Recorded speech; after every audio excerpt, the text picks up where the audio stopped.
কি বন্ধু নিজেরে খুব চালাক মনে করে? আমরা হুজুররা বেওকুফ। তুমি চালাক, ভাত কতটি খাইতে এলে চালাক, ভাত তো আমরা কি চিড়া খাই? আপনি দুনিয়া কি বেশি ভোগ করে আম করতে চালাক মনে করেন? হ্যাঁ, কিতা ঘটনা কিতা? এই নাফরমান, একটা হারামখোর বলো তুমি দুনিয়া বেশি কি ভোগ করছো যেটা আমরা করি নাই? একটা সুদখোর, কিস্তিখোর, হারামখোর, নাফরমান এখন বলো কোনটা দুনিয়া বেশি ভোগ করছো? আমরা সোফা দেখি নাই, আমরার ঘরে টাইলস নাই, আমরার বউ বাচ্চা নাই, তুমি কি বেশি ভোগ করছো? নাফরমান, আল্লাহকে নারাজ করে বেঈমান, কি দুনিয়া ভোগ করলা? আহামরি কি কথা বলেন না কেন? আমরা ইমানদার, নামাজ পড়ে যারা, হালাল রোজা করে, তারা খায় মুরগার গোস্ত আর সুদ করে খায় বাঘের গোস্ত নাকি? কথা বলেন, তুমি বাঘের গোস্ত খাও নাকি? তো তাইলে তুমি আহামরি দুনিয়া কি ভোগ করলা? কি বেশি পাইয়া আল্লাহরে ছেড়ে দিলা? যুবক বলো ভাইয়া, কি বেশি পাইয়া মালিক ছেড়ে দিলা? কি পাইয়া? সারা রাত সারা দিন যে নারী দেখো, ছবি দেখো, উলঙ্গ দৃশ্য দেখো, তারে তো ছুঁইতেও পারলা না, ধরতেও পারলা না। এই অতৃপ্তি নিয়ে শুধু চোখে দেখে নষ্ট হয়ে আখলাক শেষ করলা, চরিত্র শেষ করলা, শরীর শেষ করলা, যৌবনের শক্তি নষ্ট করে দিলা। আর কি লাভ হইল ভাইয়া? তোমরা যদি নাও জানো, আমি তো জানি, আমার দুই পকেটে সব সময় নওজোয়ান ছেলেদের কাগজ থাকে। এই দেখেন কালকে রাত্রে দেওয়া কাগজ, আরো আছে শুনুন, পকেটে বহুত কাগজ আছে, খুঁজলে এগুলো ছেলেদের কাগজ, অনেক ছেলে পেলের কাগজ। কেউ নেশাগ্রস্ত, কেউ জুয়ায় আক্রান্ত, কেউ জিনা ব্যভিচারে জিন্দেগি শেষ, শরীর শেষ, যৌবন শেষ, চোখের পানি ফেলে কাঁদে, হুজুর একটু দোয়া করে। কি দোয়া করতাম? নিজের হাতে নিজের সুন্দর হায়াত শেষ করে দিলাম। এক নারী দেখতে দেখতে, ছবি দেখতে দেখতে, উলঙ্গ দৃশ্য দেখতে দেখতে, এমন সুন্দর 18 বছর 20 বছরের ছেলে, আরো কত সুন্দর থাকার কথা, 18-20 বছর বয়স না হইতে সাফা সুফা কড়ি মুড়ি ভেঙে গেছে কেন? এই অসভ্য সারা রাত উলঙ্গ ছবি দেখে যে, চেহারা এত বিকট দেখা যায় কেন? কারণ অস্থির ছবি দেখে, নারী দেখে, উলঙ্গ দৃশ্য দেখে। আমি খোলামেলা বললাম, প্রিয় ভাই, ছেলেরা, বাবারা, সবাই মিলে নজর করেন। খামখেয়ালি, সবার খামখেয়ালি। কোনো ভদ্রতা আখলাক বলতে অনেক ছেলের মধ্যেই নাই। বয়স্ক মানুষ, ওলামায়ে কেরাম, মসজিদ, মাহফিল, মাদ্রাসা, দিনদার, কিচ্ছুর কোনো পরোয়া নেই। তার মনে যেটা চায়, তার নিজের কাছে যেটা ভালো লাগে, এর মধ্যে কোনো ভদ্রতা আছে কিনা এই নিয়ে ভাবারও কোনো অনুভূতিটাও না, বিবেকও নেই। সাংঘাতিক বিষয়। এই জন্য বললাম যে এটা আমরা জরুরি। আমার নিজের জন্য কি নিলাম? আমার নিজের জন্য কি নিলাম? ইয়া আইয়ুহাল্লাযীনা আমানু। ওই ভাই, আপনাদের বসতে কোনো অসুবিধা আছে? নওজোয়ান, যতক্ষণ শোনো এতক্ষণ বসে শোনো। আবার যার যখনই অসুবিধা হয় উঠে চলে গেলে কোনো আপত্তি নাই আমার, কিন্তু বসে শুনলে বরকত। এটা আদব, আল্লাহর কথা শুনবার আদব।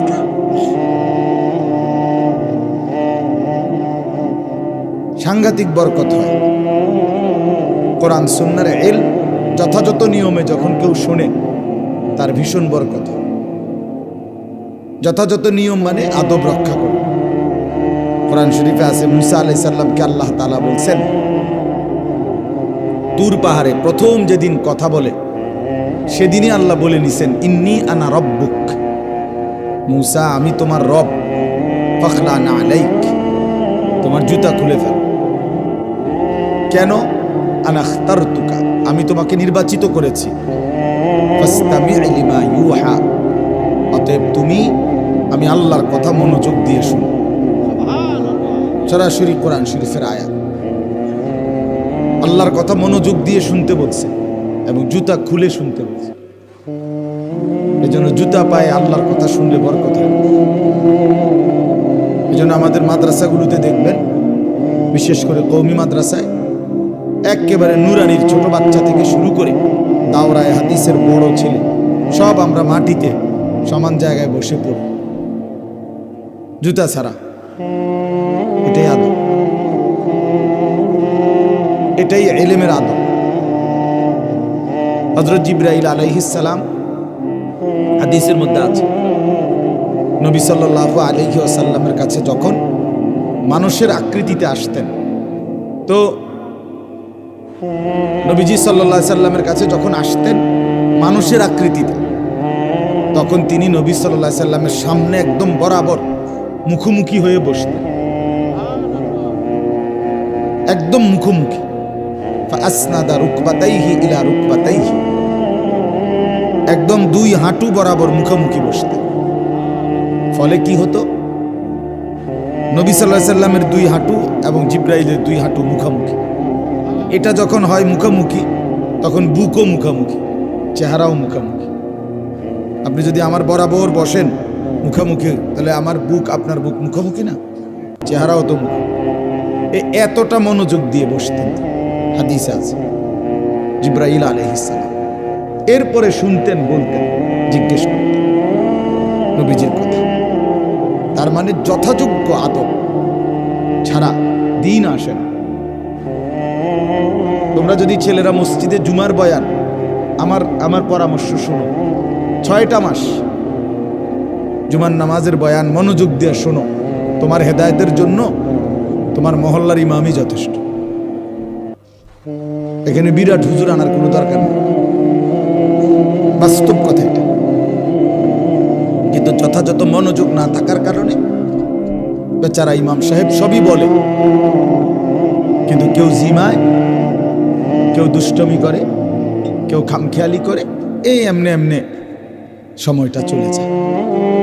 পরে কয়, আমগো হুজুর তো এটা কইছেন, আমগো হুজুরে বলছিল আপনি জিমাইছেন, আপনি আপনার হুজুর দেখে পাত্তা দেন নাই, আমগো গ্রামের হুজুর আর কি কইব।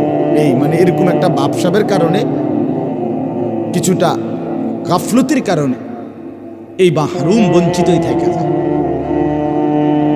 এই জন্য বাপ মনোযোগ দরকার, আন্তরিকতা দরকার। মোবাইলটা নিয়ে খটর খটর করলে,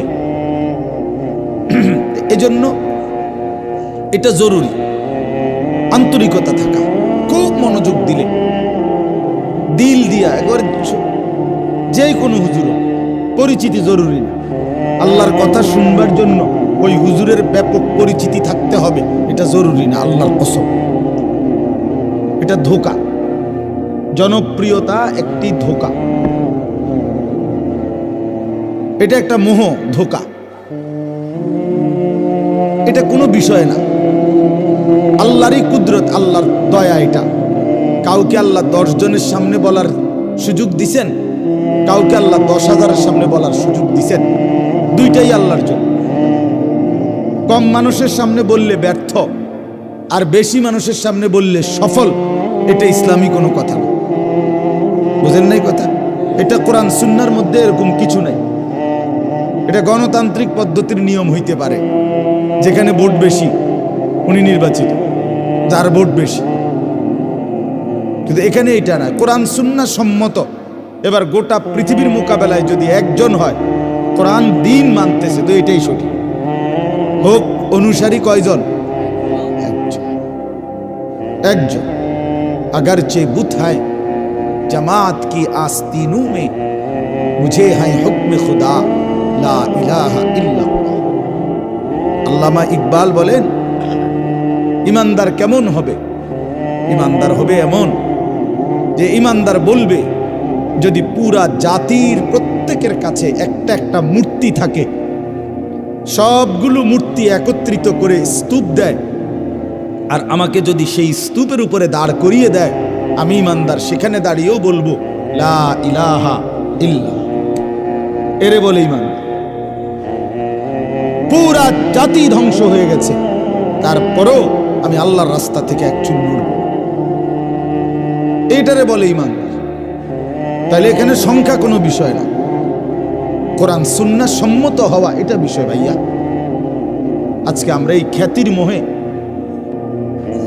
কিছু শুনি কিছু শুনি না।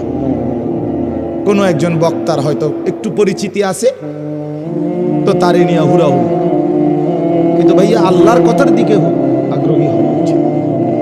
আমারে মনে করেন সব অনেক মানুষ চিনে, এখন আপনি 1 কোটি মানুষ মনে করেন আমারে চিনে, তো আমারে চিনলো মনে করেন 1 কোটি মানুষ, আপনার লাভ কি? আর আমার প্রশ্ন হলো এটা, আমারে না চিনে তো আপনার ফায়দা কি? বুঝেন নাই আমার কথাটা? আমারে সারা বাংলাদেশ চিনলে আপনার লাভ কি? নিজের ফায়দা বলেন। আপনি কি নিলেন আল্লাহর কোরআন থেকে, রাসূলুল্লাহ সাল্লাল্লাহু আলাইহি সাল্লামের হাদিস থেকে, সেটা না বলবেন। হুজুররে অনেকে চিনে, তো চিনলে কি হইছে? চিনলে কি হয়েছে? এই জন্য এটা কোনো বিষয় না। মূল বিষয় হলো আমি আমার জন্য কিছু নিলাম কিনা,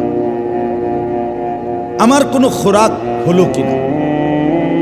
ইয়া আইয়ুহাল্লাযীনা আমানু আলাইকুম আনফুসাকুম, আল্লাহ তাআলা বলেন, হে ঈমানদারগণ, প্রত্যেকেই নিজেকে আঁকড়িয়ে ধরো। তার মানে নিজের ব্যাপারে খুব বেশি যত্নবান হও। নিজের চরিত্র, নিজের আখলাক, নিজের ঈমান, নিজের ইলম, নিজের আমল, নিজের তাকওয়া, নিজের ইবাদত, নিজের লেনদেন, নিজের আচরণ, আখলাক শতভাগ 100 সুন্দর করে গড়ে তোল। মানবতার কল্যাণ, মানুষের কল্যাণ নিঃসন্দেহে ভালো কাজ, কিন্তু নিজের আর্থিক উন্নতি সাধন তার চাইতে কোটি গুণ বেশি ভালো কাজ। ভালো কাজ তুমি তো মনে করো 100 মানুষকে সেবা দিলা, ভালো কথা, এটা যেমন ভালো কাজ, তার চাইতে নিজে 5 ওয়াক্ত নামাজ জামাতের সাথে পড়া তার চাইতে কোটি গুণ বেশি ভালো কাজ। এটা আমরা বুঝতে চাই না, এটা আমরা বুঝতে চাই না। এজন্য আমি সব সময় বলি, নিজেকে গঠন করো পুরো মতো, মানুষের সেবা করো সাধ্য মতো, নিজের ব্যাপারে পুরা যত্নবান। মানুষের কল্যাণ আমি যেতটুকু আমার সাধ্যে কুলায় এতটুকু। আমার আছেই 10 টাকা, আমি 10 লাখ টাকা কোত্থেকে দেব? আমার আছেই 1000 টাকা, আমি এর চাইতে বেশি আপনাকে দেব করতে? তাহলে মানুষের কল্যাণ সাধ্য মতো, কিন্তু নিজের ঈমান, আমল, আখলাক, চরিত্র এটা হইতে হবে পুরা মতো। এই জন্য এই ওয়াজ, মাহফিল, বয়ান, নসিহত, আল্লাহর কথার একটা বড় মাকসাদ নিজের ব্যাপারে যত্নবান হওয়া। আজকে তোমরা অনেক ছেলে, আমার প্রিয় ভাই, তোমরা নিজের ব্যাপারে যত্নবান না। তোমাদের মাথায় একটা শয়তানে ঢুকাইছে, পৃথিবীর যেখানে যা পাও জলদি জলদি মোবাইলে ঢুকাইয়া অন্যের জন্য পাঠাও, অন্যকে দাও, অন্যকে জানাও। আরে অন্যকে জানাইবা তো ঠিক আছে, অন্যের সুন্দর পরিবর্তন চাও, তোমার কথা বলো। সারা পৃথিবীর সব কমেন্টস দেখতে হবে, উত্তর দিতে হবে, পাল্টা কিছু বলতে হবে। এই যে লক্ষ লক্ষ মিনিট তোমার হায়াত থেকে চলে গেল সময়, এটা তোমার আর ফেরত আসবে কি? আর এই নিজের এই সময় আসবে কোত্থেকে? এই জন্য দোস্ত আমার, বন্ধু আমার, বাবা আমার, সবাই এটা ফিকির করে। মানুষের কল্যাণ অবশ্যই দরকার, আল্লাহর দিকে আহ্বান এটা দরকার, মানুষকে কল্যাণের পথ দেখানো এটা দরকার, মানবতার উন্নতি করা এটাও দরকার, কিন্তু নিজের সংশোধন, নিজের আখিরাত এর প্রতি যত্নবান হওয়া তার চাইতে বেশি দরকার। আল্লাহ তাআলা প্রথম ঈমানদারকে বলছে কু আনফুসাকুম, এরপরে বলছে ওয়া আহলিকুম, এরপরে বলছে লিতুনদিরা উম্মাল কুরা ওয়া মান হাওলাহা।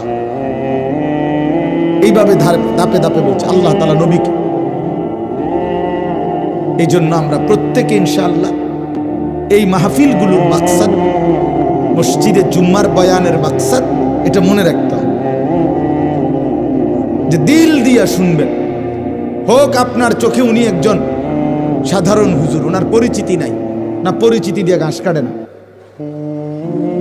পরিচিতি দিয়ে ঘাস কাটেন। কোরআন শরীফে নবী এবং রাসূলের নাম আছে 25 জন। কয়জন? তাহলে মোট নবী রাসূল তো 25 জন। কত? কথা বলেন না কেন? 1.25 লক্ষ বা 2,25,000। আচ্ছা 1.25 লাখে ধরেন, তো 1,25,000, তো মাত্র 25 জন নবী রাসূলের নাম আছে, বাকিদের নাম কথা বোঝেন নাই আমার? তো তাহলে বাকিরা ব্যর্থ তো, এখন নাম যেহেতু কেউ জানে না, বুঝছেন নি কথা? আমাদের নবী সাল্লাল্লাহু আলাইহি সাল্লাম বিদায় হজ্জের মাঠে আরাফাতের ময়দানে যখন ভাষণ দিছেন নবীজির হায়াতে হজ্জের মৌসুমে, তখন 1.25 লক্ষ সাহাবী নবীজির সামনে ছিল। কোথায়? হজ্জের মাঠে। 1.25 লাখ মানে কি 15 জন রে কয় নাকি? কত? তাহলে 1,25,000। এই 1.25 লক্ষ সাহাবীর নাম গোটা পৃথিবীতে কোনো ইতিহাসের কিতাবে, তারিখে, আরবি, বাংলা, উর্দু, ফার্সি কোথাও 5,000 সাহাবীর নাম, 10,000 সাহাবীর নাম পৃথিবীর কোথাও নাই, কোনো কিতাবে নাই। একেবারে সব জোড়া তালি দিয়া মিলাইলে 10,000 বাইর করতে কঠিন হয়ে যাব, কাম বাইরে। 313 জন বদরি সাহাবী, ওনাদের নাম একসাথে আছে। তো যদি একেবারে 10,000-এর নামও পাওয়া যায়, তো বাকি 1,15,000-এর নাম কই? বুঝেন নাই এমনি কথা?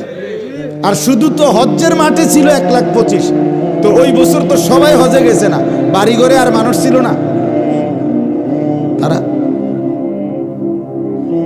এই জন্য ছেলেরা আমার, এটা বলো, তোমরা বলো তাইলে, যে এই সাহাবীদের নাম এখন পৃথিবীর কোনো কিতাবে নাই, ওনারা ব্যর্থ। এই খ্যাতির মোহ, পরিচিতির এই মোহ, এটা ছাড়ো।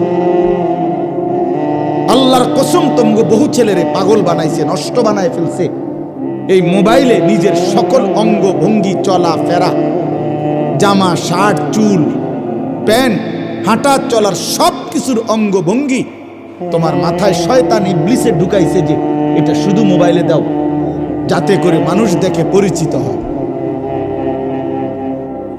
এই নেশায় লক্ষ লক্ষ যুবক, ছেলে মেয়ে, জিন্দেগি শেষ। যে কোনোভাবে হোক, যে কোনোভাবে হোক নিজেকে পরিচিত করা মানুষের কাছে, বৈধ হোক অবৈধ হোক, হালাল হোক হারাম হোক, গুনাহ, নাফরমানি, অসভ্যতা, অশ্লীলতা, বেহায়াপনা, কোনো না কোনো মাধ্যমে। আহা বন্ধু, পৃথিবী তো চিনলো, তো আল্লাহ তাআলা গ্রহণ করলো না, তো কি ফায়দা হলো? আল্লাহ তাআলা গ্রহণ করলো না, তো ফায়দা কি হলো? আর আল্লাহ তাআলা গ্রহণ করলো, পৃথিবীর কেউ চিনল না, সে তো নিশ্চিত হাসরের ময়দানে বাদশাহ। এই জন্য আমি অনুরোধ করলাম, যদি কেউ বুঝে থাকো যে খ্যাতি, পরিচিতি এর মোহ না পড়ে নিজে ঈমান, আমল, আখিরাতের মাধ্যমে নিজের ফিকির করা দরকার। আখিরাতের ফিকির করা দরকার। নিজের কল্যাণ যে ভাবে না, বুঝে না, কমপক্ষে নিজের ভালোটা যে বোঝে না, আমার কি করা উচিত, আমি কোত্থেকে আসলাম, আমারে কে বানাইলো, আমার কোথায় যাব আমি ফিরে, আমি যা করছি এটাই কি আমার কাজ ছিল, এর